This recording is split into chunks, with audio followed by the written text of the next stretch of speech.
Prochainement, nous verrons les croquants et la croûte à thé, mais tout de suite les babors. Alors pour les babas, il faut commencer par graisser ou beurrer les moules. Alors avec du beurre ou de la margarine, tout juste fondu dans la casserole. Faut pas la faire bouillir ni rien. Alors ça, c'est les moules à Savarin et les moules à bouchon.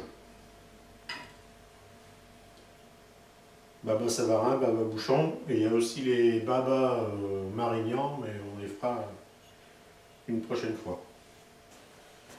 Alors, pour la pâte à baba, on commence par mettre la feuille. 330 g de farine. « 6 à 7 g de sel.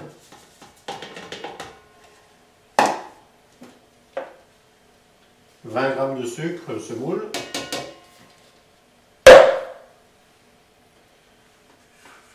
16 à 17 g de levure de boulanger. On ne met pas sur le sel. 4 œufs entiers. On peut mettre en route au ralenti. Et on prépare 100 g d'eau tiède que l'on verse tout doucement. On l'arrête pour bien racler le fond.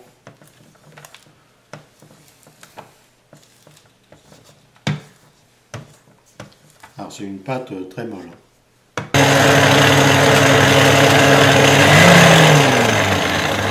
Voilà, c'est une pâte molle et élastique.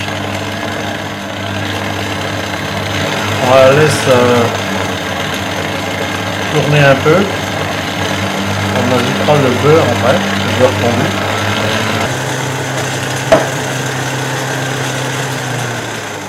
Alors on laisse mélanger pas trop longtemps, ça sert à rien. Et on ajoute le beurre. Beurre fondu mais pas chaud.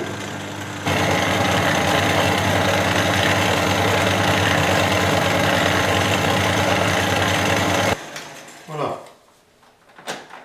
Le mélange terminé. Comme on a mis de la levure de boulanger, c'est une pâte levée. Donc on va la mettre à pousser. La mettre à lever. Alors on corne et on couvre avec un torchon.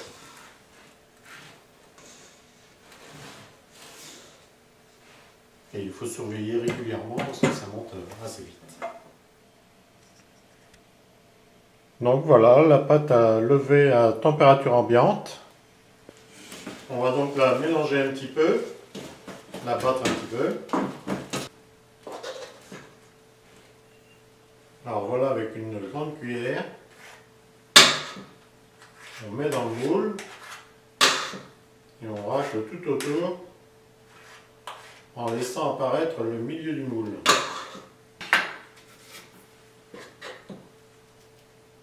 Alors dans le grand moule, on laisse tomber dedans.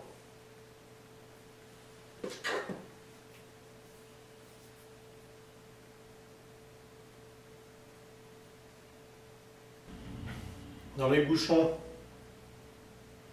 on remplit aux 2/3. Voilà, tout est rempli. Maintenant, on va les mettre à pousser. On peut les mettre à lever à température ambiante.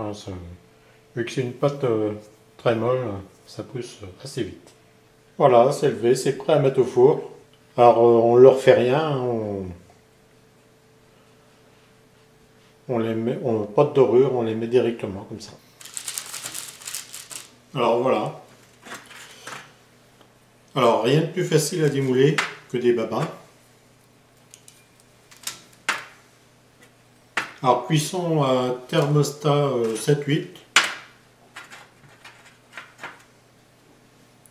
de 220-240 degrés.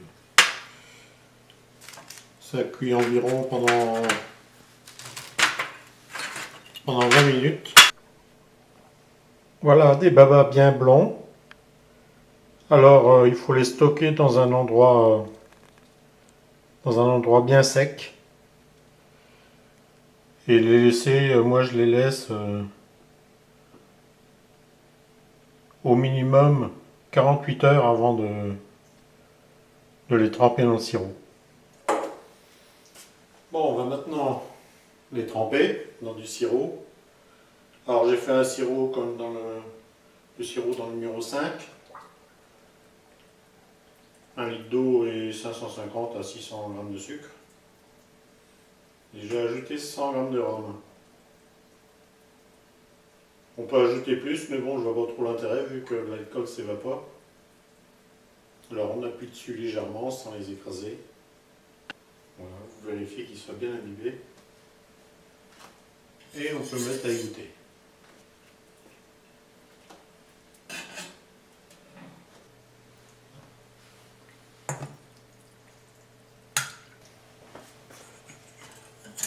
Alors pour le grand baba, enfin il n'est pas très grand, il fait 3 ou 4 personnes.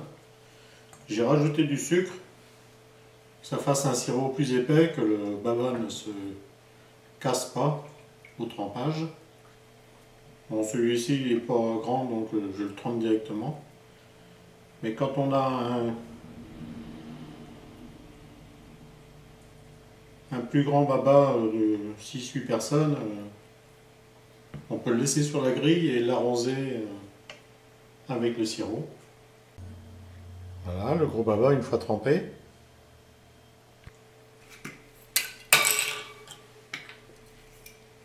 Et on va imbiber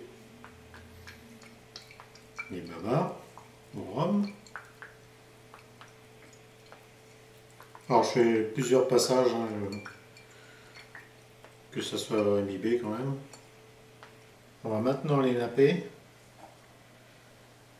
histoire de le faire briller, juste le tour, petit coup. Pas en mettre de trop, c'est pas un baba au nappage, c'est un baba au rhum. Alors pour la déco, on fait une crème chantilly.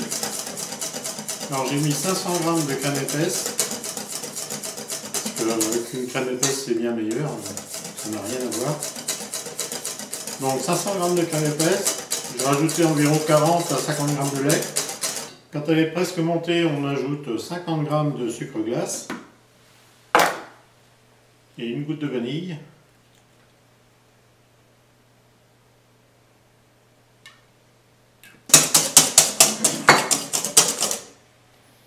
Alors quand la crème se tient au fouet, c'est que c'est bon.